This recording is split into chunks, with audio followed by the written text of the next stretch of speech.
Hi Momshi, let's cook chicken curry today. So it's been a while Momshis na nakapag-prepare tayo ng home cooked foods sa kaka-travel natin. So we're gonna cook chicken curry. Ayan, so we have the chicken. We'll place patatas, sibuyas, bawang. Gigisa natin sibuyas, bawang.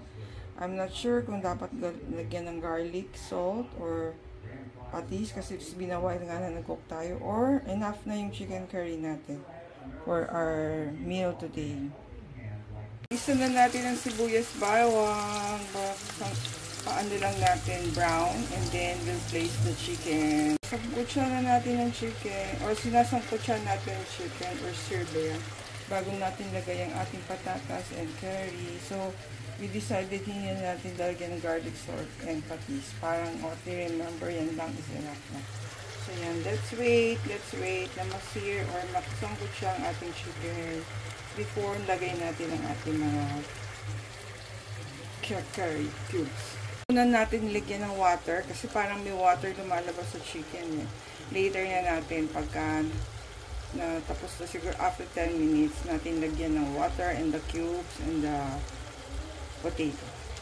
Tingnan natin yung patatas. After 5 minutes, lagay natin yung ating curry.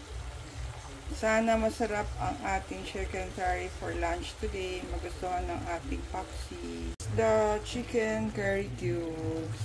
Yan, may water na lumabas nga from the chicken. But we'll place 1 cup pa rin para mag-melt yung ating curry cubes and ma-cook yung ating chicken and patatas. Our chicken curry for lunch. It's a weekend Saturday. Thank you for watching mga Momshi. See you on our next video.